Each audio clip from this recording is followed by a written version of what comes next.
So, hello, and hello, sorry, you know, I'm temperature yet. All right, that's it. I'm safe now because I took my trousers off, and that might seem unsavory to you, but it's Tremors. It's 1990, and so I can watch it. Ah, bit high market for this show. I know I've tried to avoid stuff that had a limited theatrical release. Tremors, 1990. I'm 14 years old. At this point, it's go on, VJ, just lend us the film. Matter of months for those of you. Oh, it's about 50 episodes in. I'll put the title of the film in each one. Why would you?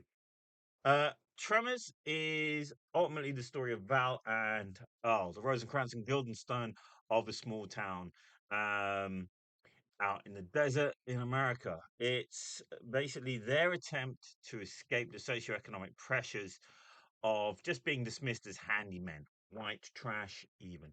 However, their aspirational social mobility skills are hampered by underground worms that are basically tendriling and slowly eating everyone around them, first cutting off any key infrastructure supplies. They race back to the town, and what originally becomes a siege situation then becomes a mass migration as the town itself, really at this point, dead on its feet area, full of a range of outcasts and oddballs from various communities, try to make their way out into the hills away from the sandworms. Um, to much credit, tension, and along the way, romance, survivalist mystique, and a bit of entrepreneurship.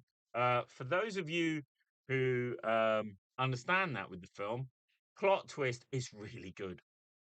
I've seen this film. I think we've all had the film on, sort of like I have now, in that way, because we've all seen it before. But honestly, sitting and just watching the line of it, it is very much graboiding you by the umpties because it's a straight line. There is nothing in it that doesn't pay off. There's no line that doesn't work. All of the subtext in it, it really comes down to the fact that it's about having a plan and making your way forward. The graboids adapt, they understand the situation. No, not in a way that you and I would, but they know that their food, they need tactic, they need to plan. Everyone else at first is on the back foot and is trying to adapt to the situation. They need to survive, they need to plan. Yet, graboids are subterranean creatures with no understanding of humanity, and our humans are on the back foot, blue collar wingers who've basically improved their entire life. It follows each path, and also there is a certain murder mystery element to it that pays off in each point. At first, you may think that the graboids are relatively small sand snakes. Turns out they're just part of a larger being. Chang, I think, needs some serious reanalysis. He is the best entrepreneur ever, not just being the local storekeeper. Everything he does, even when they're doing this sewage pump behind him, that belongs to Chang. He is the money, he is the economy that is keeping this going. And that is also a kudos for a 1990 film that you are allowing, and I say allowing because it is a Hollywood film, it is a Universal Studios, placing the only East Asian character there within a point of economic leverage. So certain canniness. He understands how to make money from the graboids, first off. As well as that, though, you have archetypes rather than stereotypes. You do have an Hispanic family. You do have uh, caravan dweller. You have the mother and daughter just trying to survive. The only real education that is brought in is the elder towner stroke love interest for Kevin Bacon.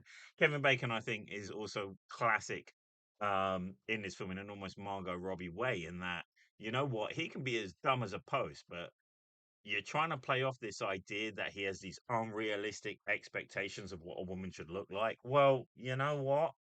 When you're Kevin Bacon, I've met guys who've let's put this in a twit sense. I understand, I ain't no oil painting, but to be able to have An ear coming out of your nose without it being any sort of medical condition, but purely as a representation of your character, I feel that, I don't know, at 57, 48-year-old Charlize Theron might be a bit old for you. That kind of skewed male perspective still pervades. To turn around and go, he's ridiculous for wanting to sleep with Margot Robbie. Well, he is Kevin Bacon, 90s Kevin Bacon, tight jeans, but Kevin Bacon. Uh, the love interest itself, all the lines just work at each point. You've got to understand, why are you asking me about science? This is totally unprecedented. Yeah, but where are they from? That's a fucking brilliant line. That's just a brilliant line. She does get that moment of fan service. There's a rather convoluted scene where she has to take her trousers off in order to escape from the graboids. It's awkwardly done, but still, it's adding humor and it's completely conducive to the plot, and nothing that would have impressioned on my 14-year-old man-child brain in any way. Charlie Bond is banned from my Instagram. Those AI storylines are authentic. The comments that are effectively held by Burt Gummer, incidentally, is still one of my favorite characters. Life goals. I know I'm never going to be James Bond, but I do believe at 48, I still have what it takes to maybe the Burt Gummer of a long-standing franchise, while the younger people do at best two of the films and then disappear. It's direct film. It's plot, plot, plot. Every character is established. Every line they do promotes their character without becoming convoluted. You're invested in everyone surviving. The set pieces against the graboids work, and Burt Gummer and his wife do hold a special place in my heart, being a classic parody of survivalist doomsday preppers who still, well, when it comes down to it, will do the greater good for everyone around them. It's smart, it's taught, it shows how everything breaks down, and it makes sense how everything breaks down. Um, and just as a closing thoughts, we met.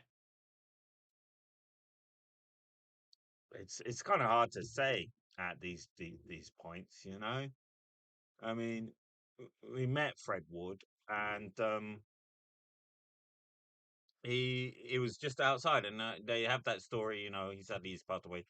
You have those moments. I always think of Muhammad Ali would say, you know, he never looks at the people who are talking to him in terms of how they treat him. He's always looking at how they treat the waiter when he was being met, because everyone's going to treat him nice because he's Muhammad Ali. My mate Gary and I were walking along. We met Fred Ward. He's not at a convention. He wasn't in a screening. He was just outside the British Museum, and I think he was just looking to the quickest way to get to the Victoria and Albert. He was with his wife. Pre selfies, he took the time. He took the time. I wouldn't take that time, and you know, I occasionally get shut up, Steve. I do get recognised on the street. Not there's that man in like, hey, you do that thing. So watching this did make me think about that again. Made me think about the importance of script, really. Anything that you do, anything in a feature, if you can get script and character at the sort of balance that they have here, if you can bring the satire of archetypes without devolving into stereotypes, and you can take a very simplistic threat and play the permutations of it. It's this is the Jaws on land film, not the genetically engineered sand shark movies. And also, if you can just keep to it rather than having to mutate everything. Tremors 2 does have its charms, but ultimately, once you start evolving these creatures other than what they are, it's like, oh, what if an alien met a predator? But it got amassed over an endoskeleton like in Terminator. That's just awful. Um, do check it out. Do pay attention to it. The fear, the deaths, they are so genuine from that when the laughs happen, you really feel for their survival. So check it out again, and I'll see you soon. Bye. Keep your pants on.